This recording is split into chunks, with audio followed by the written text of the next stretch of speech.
Bienvenidas y bienvenidos.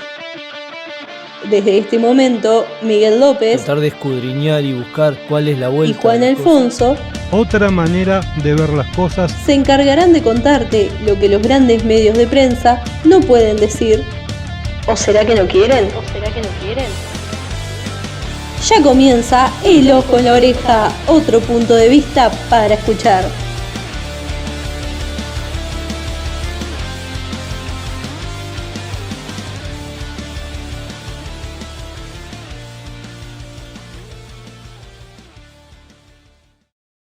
Buenas tardes, bueno, acá estamos en El Ojo en la Oreja, una nueva tarde compartiendo con todos ustedes y con todas ustedes.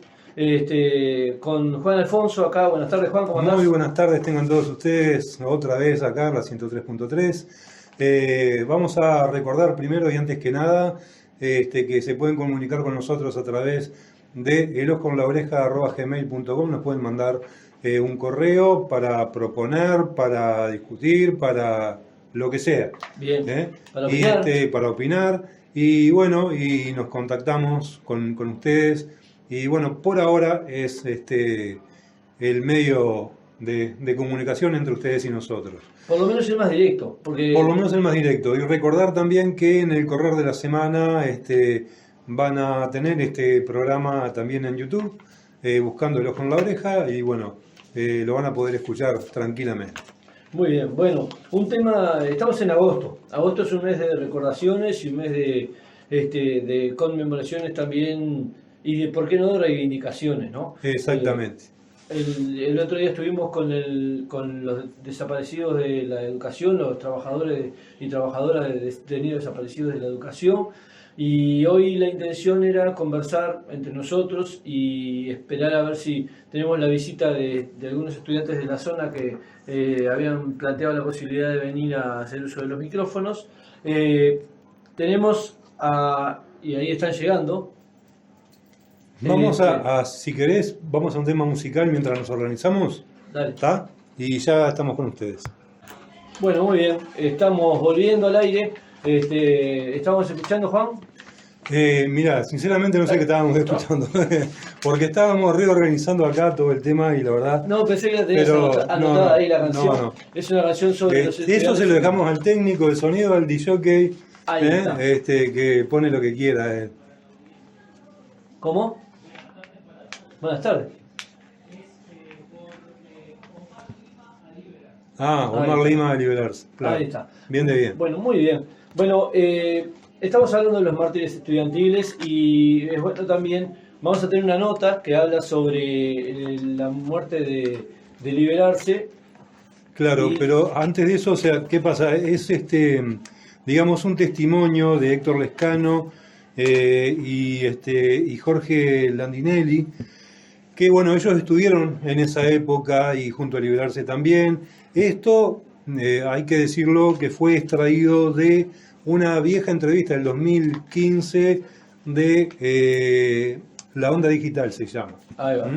Bueno, pero previo a eso vamos a hacer una lectura porque los mártires estudiantiles son todos de diferentes palos y cada organización habla sobre también sus mártires estudiantiles, y nosotros tratamos acá de aunar todas las ideas más o menos que obviamente son de nuestro palo, ¿no?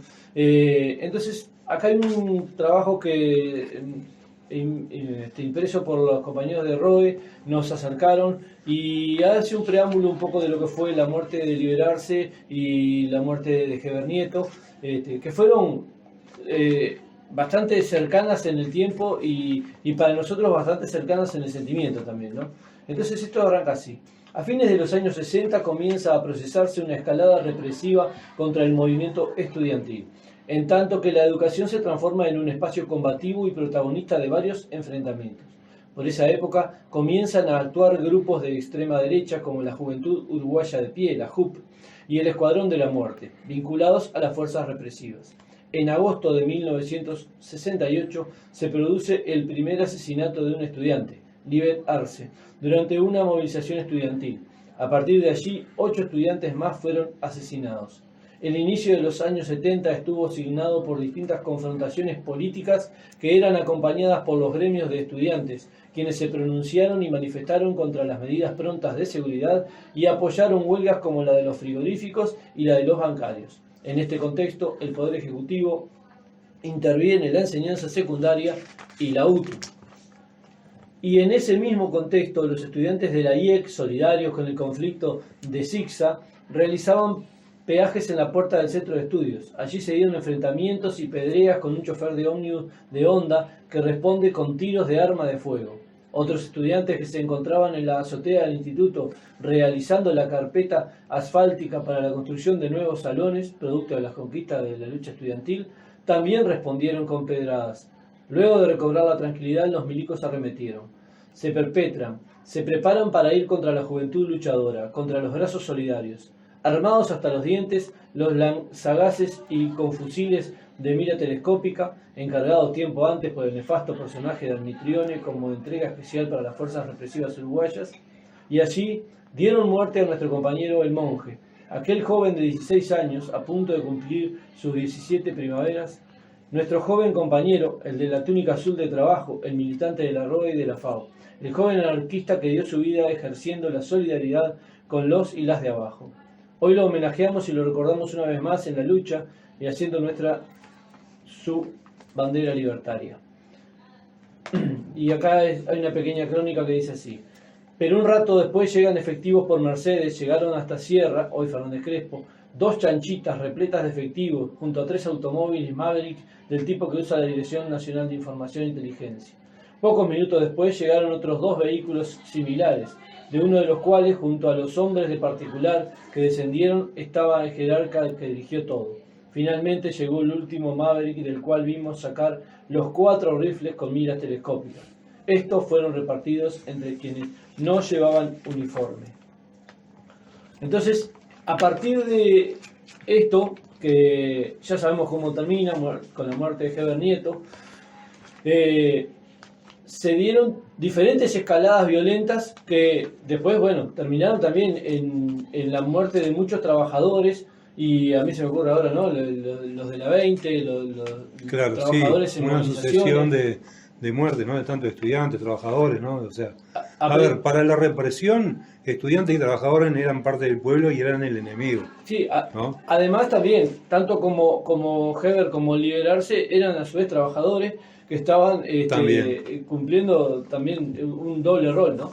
Entonces, yo para terminar un poco con esta crónica, las palabras de Carlos Molina en una canción que le prepara para Heber Nieto, yo no la voy a cantar, obviamente, no estoy en condiciones nunca de hacerlo, y menos tratando de emular a Carlos Molina, pero lo voy a leer tal cual como está escrito, y después pasamos, si te parece, Juan, a la entrevista del Lescano, ¿no? De Lescano, ¿cómo no? Ahí va. Carne joven, olorosa a primavera, como un alba pimpollando la esperanza. Heber Nieto, te mataron los cobardes, asesinos de tu hogar y de tu patria. Te mataron porque temen lo que alumbra, por tus brazos constructor de nuevas aulas. Son las momias que se escurren a hurtadillas por las negras galerías de la infamia. Si las momias disecadas por el odio, que regresan a su estirpe cavernaria, asesinos de la luz, negros vampiros que no tienen más que sombras en el alma. Dulce hermano, compañero de los nuestros, alumbrado por mi pueblo en las entrañas, compañero de la enseña roja y negra, que defiende la más grande de las causas. Heber Nieto, es mentira, tú no has muerto. Nunca mueren los que luchan, los que avanzan. Vivirás en la victoria de tu gente, que hará suya tu bandera libertaria. Y tu ejemplo se hará voz en otras voces, otros puños, otra sangre y otras almas, compañero de la enseña roja y negra que defiende la más grande de las causas. Una rosa renegrida por la pena y otra roja con viento de venganza, en el nombre de tu idea y de tu pueblo, que te honra con la lucha y no con lágrimas. Diputado Lescano, usted es generacionalmente un participante e integrante de la generación del 68. ¿Cuáles fueron sus vivencias y cuál es su evaluación a 25 años? Bueno, fueron vivencias muy intensas, porque efectivamente, como usted dice, teníamos entonces 20 años y actuábamos como militantes de la Juventud Demócrata Cristiana, como militantes de la Federación de Estudiantes Universitarios del Uruguay y muy concretamente, en ese año 68, éramos delegados de la Asociación de Estudiantes de Veterinaria al Consejo Federal de la FEU. Fue una vivencia muy, yo le diría, muy rica, desde luego, muy dramática, porque fue un año muy especial en la historia del país. Casi, le diría, que se podría hablar de un Uruguay antes y después del 68. Y más simbológicamente expresado, creo que se podría hablar de un país antes y después de la muerte de Liberarse. Circunstancia que viví muy de cerca, porque quisiera decirle a usted que cada vez que hablo del tema me emociona mucho, porque yo estaba a no más de 1 metro de Liberarse, cuando él fue herido por un disparo de un policía frente a la puerta de la Facultad de Veterinaria. De modo que ese episodio lo he vivido muy intensamente. ¿Qué hacían ustedes como estudiantes allí en el momento de herirse, Liberarse? Mire, yo le diría que en ese momento una manifestación pacífica, no muy numerosa, conjunta de estudiantes de las facultades de Veterinaria y Odontología, a la que precisamente pertenecía Liberarse, que era también trabajador, obrero, era estudiante de Odontología, que nos proponíamos trasladarnos desde la calle General Prim y Las Places, es decir, la puerta de la Facultad de Veterinaria, hasta la avenida Rivera. Bueno, en la vía de las dos denuncias que teníamos en ese momento, la lucha presupuestal de la universidad, algo permanente desde luego en el tiempo, y tan especialmente una posición militante del estudiantado uruguayo frente al avance del autoritarismo, porque eso era el episodio fundamental del 68. Y entonces llega para reprimir lo que llamábamos la chanchita, es decir, un vehículo policial de tamaño mediano, y eran muy pocos policías, 3 o 4. Yo creo que finalmente quien disparó realmente no tuvo en cuenta, quiero creerle, mire, lo que podría haber ocasionado y lo que ocasionó finalmente. El gorro de este oficial de policía, quizás a usted le interese como cosa anecdótica, estuvo colgado varios días después de este episodio en el mástil de la Facultad de Veterinaria, donde va la bandera nacional, porque desde luego motivó el rechazo impresionante de los compañeros que estábamos allí, y uno de ellos arrebató el gorro a ese policía de apellido Tagliacci, y él tuvo el gorro muchos días después en la Facultad de Veterinaria. Pero Liberarse era en realidad, si bien había algún otro antecedente desde luego, pero el primer estudiante muerto. Yo estoy absolutamente convencido que la manifestación de su entierro fue la concentración más grande de la historia del país. No tengo de esto ninguna duda.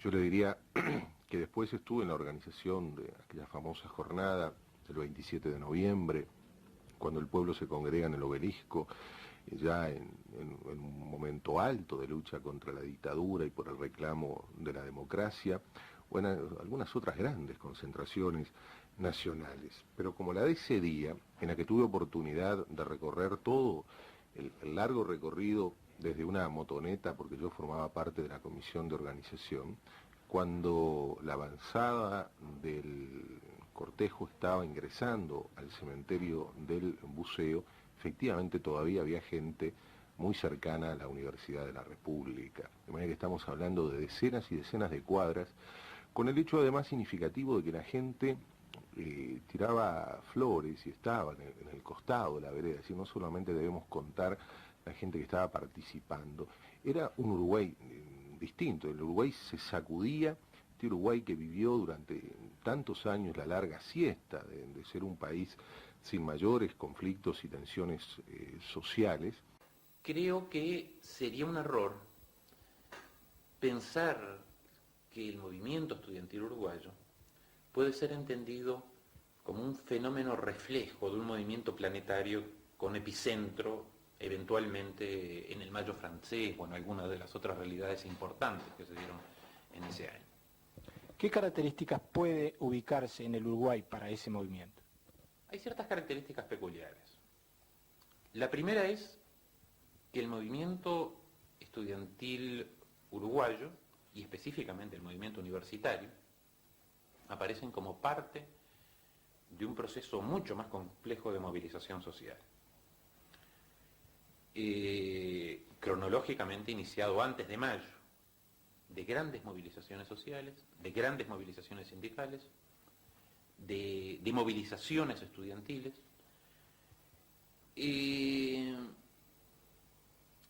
Este es un primer elemento. Es un movimiento, y esto hay que tenerlo en cuenta y eventualmente subrayarlo, es un movimiento que no busca el deslinde respecto al resto del movimiento social y específicamente del movimiento sindical, sino que a través de diferentes vías y con distintas percepciones busca el acercamiento al movimiento sindical, la unidad con el movimiento sindical, busca la comunidad de intereses, las acciones conjuntas. Esto es un elemento importante, sobre todo cuando tomamos como referencia paradigmática al Mayo francés. No es un movimiento, repito, de deslinde respecto al resto del movimiento social, que se ubique como vanguardia respecto, o que tenga un fenómeno de autocomprensión como vanguardia respecto al resto del movimiento. Si bien hubieron postulaciones de esa índole, como fenómeno histórico no tuvo esas características. Un segundo elemento que hay que tener en cuenta, que me parece de fundamental importancia, es que el movimiento estudiantil en el Uruguay, específicamente el movimiento estudiantil universitario, que jugó un papel protagónico, relevante, de primera línea en las movilizaciones del 68, no se estructuró a partir de un discurso crítico respecto a la universidad, como sucedió en los casos europeos. En la base de los movimientos estudiantiles de Europa está el rechazo a la institución universitaria, a su verticalidad, a su estilo autoritario. La demanda primaria y esencial es un rechazo de los jóvenes a la institución que los alberga. Esto en el caso uruguayo no fue así. Es evidente que en el caso uruguayo, el movimiento estudiantil universitario contó con la solidaridad del conjunto de la comunidad universitaria y se articuló defendiendo la autonomía universitaria, defendiendo el cogobierno universitario, defendiendo la institución en sus rasgos más esenciales. Y para esto contó con el apoyo y la solidaridad de las propias autoridades universitarias. Es decir, 1968, si bien tiene como figura relevante en este sentido al movimiento estudiantil universitario, al movimiento estudiantil universitario hay que verlo como expresión llamativa, eclosiva, tumultuosa, de un fenómeno mucho más serio, mucho más profundo, que involucra el conjunto de la universidad. Me refiero a la ruptura del papel que la universidad jugaba en el país como momento de ruptura de la hegemonía ideológico-cultural en el Uruguay de la época. La confrontación era con el gobierno de la época. La confrontación era con el gobierno de la época, con el gobierno presidido por Jorge Pacheco Areco. La movilización encuentra uno de sus elementos fundamentales de vitalización en el auge extremadamente cruento de la represión. Es muy difícil entender a la movilización estudiantil universitaria como una movilización, digamos, puramente autosostenida, ¿no? Es decir, es una relación siempre, un movimiento social, y en este caso es una relación con un gobierno que apuntaba claramente al autoritarismo y que desplegó en las calles una represión que realmente en el Uruguay no tenía precedentes. En primer lugar, no contra el movimiento estudiantil, en primer lugar contra el movimiento sindical. Establecimiento de medidas de seguridad, prohibiciones a las actividades sindicales, suspensión de los derechos de asociación, de reunión, militarización de funcionarios públicos, apresamiento de trabajadores, en ese contexto es que se da la movilización universitaria, que es reprimida de una manera muy cruenta y que, bueno, que llevó a la muerte de algunos estudiantes. Y que llevó a la muerte de algunos estudiantes, los 3 primeros estudiantes muertos, Liberarse, Hugo de los Santos, Susana Pinto, en diferentes momentos del año, el 14 de agosto el primero, el 20 de septiembre los otros 2, pero que llevó a una cifra muy alta de heridos además. Hay que tener en cuenta que Liberarse murió cuando ya fue, habiendo sido el octavo estudiante, el noveno estudiante caído en las confrontaciones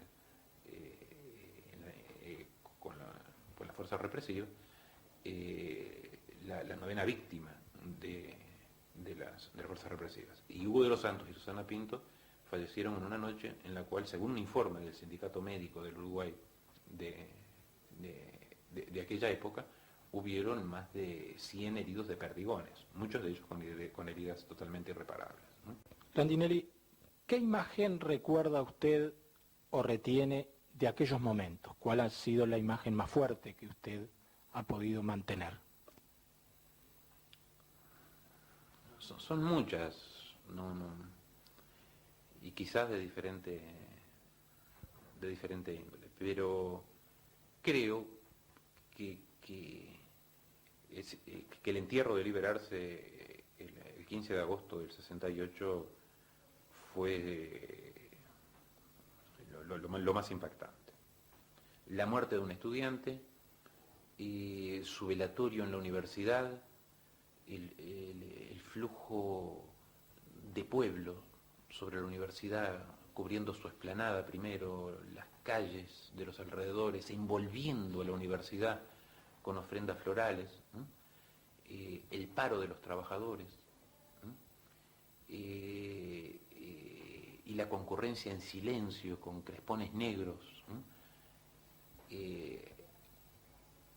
al local central de la universidad, donde yacían los restos de Liberarse. Todo eso en una concentración que algunas agencias internacionales llegaron a cuantificar en unas 300.000 personas, exactamente nunca se sabrá,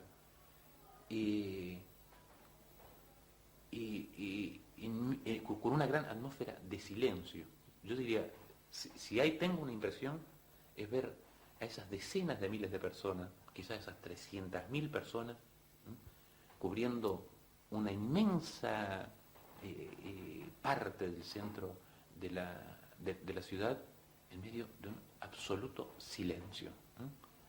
Y creo que esa es la imagen más fuerte que conservo del 68. Se ha dicho que esa imagen que hace usted referencia también era la imagen del entierro de un Uruguay y el nacimiento de otro. ¿Puede ser así? Con todos los riesgos que tienen las imágenes de esa índole, porque el Uruguay no murió de muerte súbita, sino que fue el viejo Uruguay liberal no murió de muerte súbita, sino que fue una prolongada y compleja agonía. Es posible, sí, tomando la imagen, decir, bueno. Hay dos momentos, un Uruguay anterior y un Uruguay que se desarrolla posterior a esos hechos.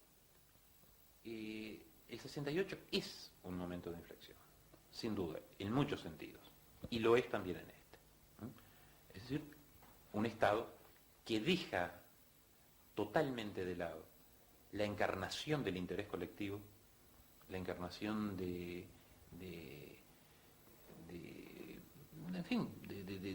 las funciones, de las viejas funciones tutelares que había hecho suyo, ¿no? el Estado uruguayo, para comenzar a moverse en un contexto de tipo dicotómico, donde el Estado comenzaba ya a ubicar, a dividir a los uruguayos entre buenos y malos, ¿no?